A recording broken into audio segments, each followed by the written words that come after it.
At number 6, shut up and start shitting. Oh, it stinks. Thanks for that.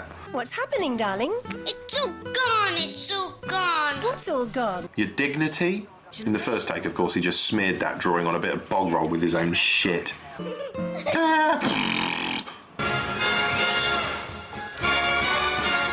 At number 5, a big hairy who does everything his sat-nav tells him to. Take the next right. This one's in here just because he pulls some of the smuggest facial expressions in history. Now, enjoy. I'm driving my f***ing car. Fucking prick. At number 4, is Davina's mum in the room or in her head? Look, Mum, this colour's perfect. Oh, it is very you. You know, the last time I heard someone talking to their mother like that, it was Norman Bates. Your dress? What's that, Mother? Will it do my bit of grey? Go on, do her mother's bit of grey. There. What are you wearing tonight? Ta-da! A lot of people say they want a career in TV, but how's that likely to pan out? Well, the chances are it might look something like this.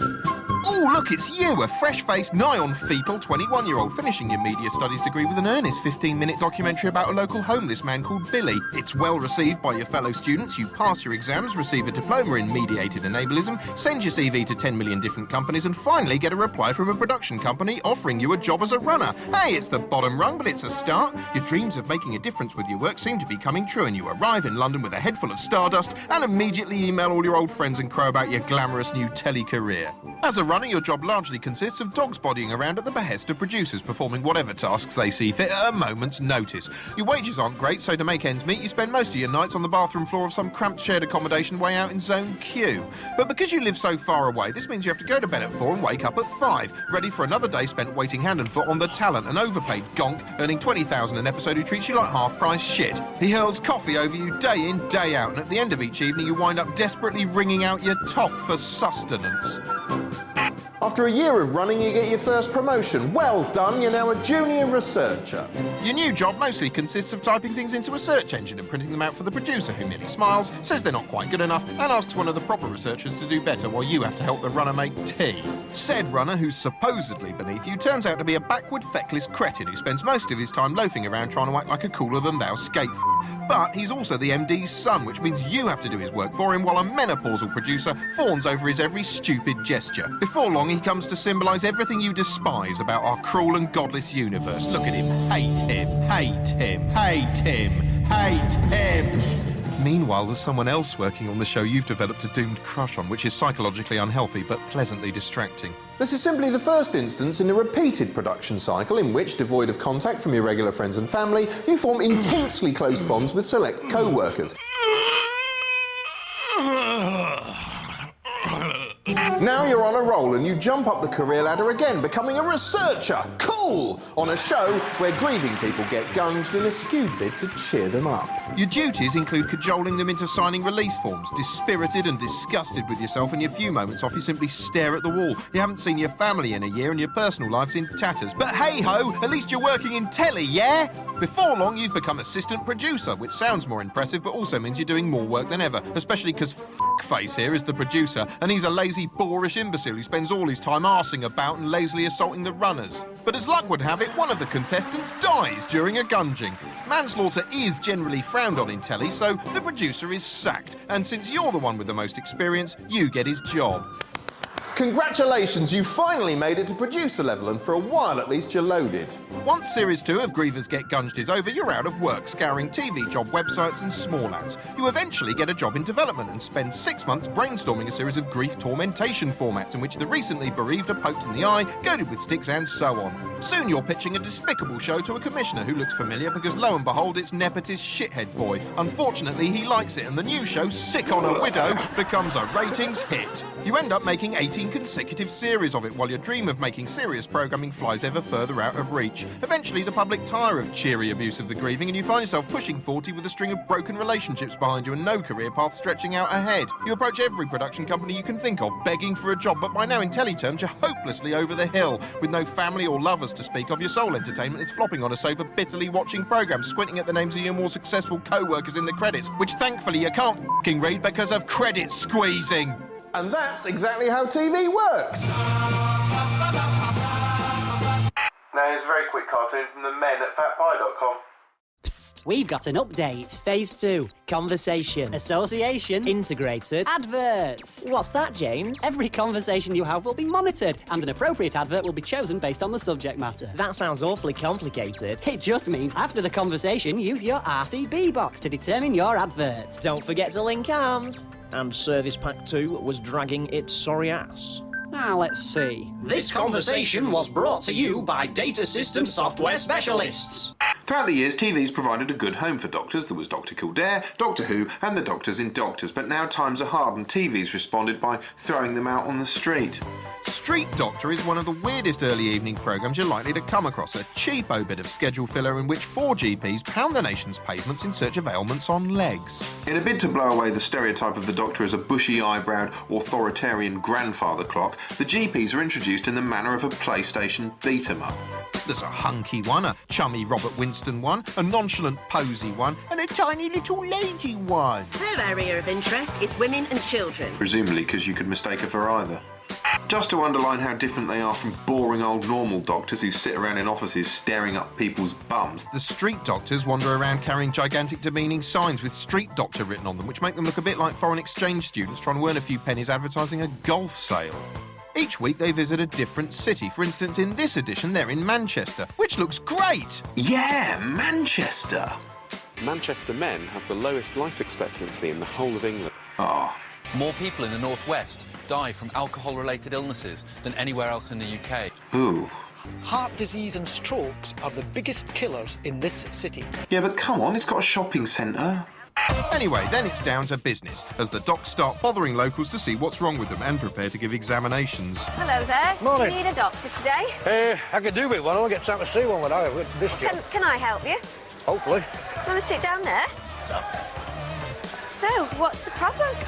It's my anus, Doctor. It needs inspecting now. Sadly, it isn't his anus, but his toe. You've got what's called a hammer toe. Well, let's hope she can stop. Hammer toe. Sadly, she can't cure it there and then. In fact, the street doctors seem to spend most of their time simply referring the punters on to somebody else, presumably somebody who doesn't operate in the f***ing street. Meanwhile, across town, Doctors George and Jonty are getting warmed up. Okay, what's your problem on this nice sunny day in Manchester? Well, Well, it's my anus, Doctor, actually. I want you to look at my anus. Sadly, it's not her anus either, just a few weird ulcers and sores she's developed, which the doctors discuss while examining her like she's an artefact on Antiques Roadshow. Yeah, Can you have a look? Come on, let's have a Do you look. mind? these are on the Yes. small. Actually, it really is a lot like Antiques Roadshow, right down to the haunting shots of onlookers rubbernecking away in the background. Although most of the time in Street Doctor they look appalled and saddened and disgusted and often downright unwell. And that one's dead. You know, I can't help thinking you could isolate the shots of these passers-by and display them as a kind of art exhibit on the state of the nation.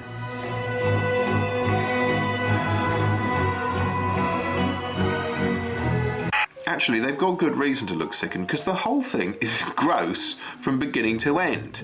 Most of the complaints are skin conditions or minor injuries, but the way they're poured over in close-up, and lest we forget, in the bloody street, is stomach-churning. And just to make things worse, the show's helpfully scheduled at 7:30. Slap bang in the middle of your tea, which is handy, I suppose, if you're trying to lose weight.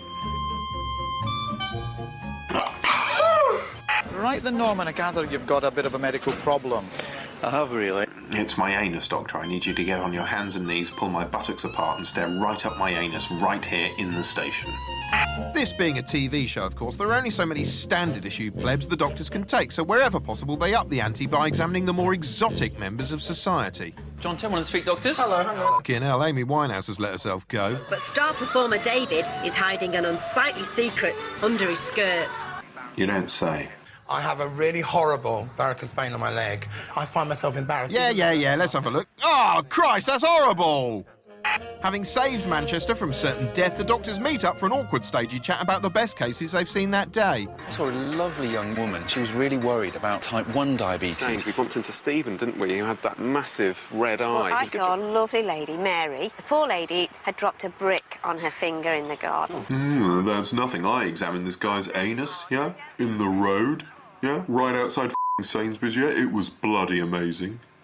suppose the justification for Street Doctor is that it's passing on helpful medical advice in an easy-to-swallow form. But surely there can't be anyone left in the nation who doesn't know that maybe smoking's bad and maybe eating pies all day is wrong, and yes, we should all exercise and finish our greens and so on. We know. We all bloody know.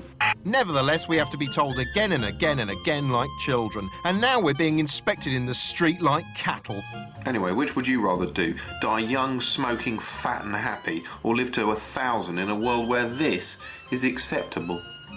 Do you just want to pop your trousers down for me? It's also essential that you warm your hands as well. Yes, warm hands, warm hands. At number 3, Orange think you're in kindergarten. I like getting a little extra time with my friend on a scrap of park or a roadside bend. I like it when they tell me about people who died, cause their houses burned down and their children fried. At number 2, a rundown Pretension Street. I've collected footsteps before dawn. Seen places I never knew existed. Run to the moon and back. Like this dude's a poet? I've plugged into a higher purpose. Left this world and come back changed. No, you haven't. You've just gone for a jog. I am addicted. No, you am a dickhead.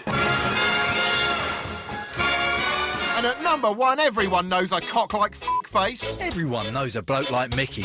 Generally, they know him as that smug down the road. To Mickey, hair isn't just hair. It's a weapon to be used to devastating effect. Bit like a hammer, really. Of course. He's got a look for every occasion. There's the fluffy cock, the windswept cock, the cock in glasses, the bell end, and the self-satisfied shit horn. Wonder what hairstyle he wears when he's jerking off in front of the mirror. That's it for this week. Next time, it's a TV news special. And now, since we've already run the credits, I'm just going to dump you straight back onto BBC4. See ya.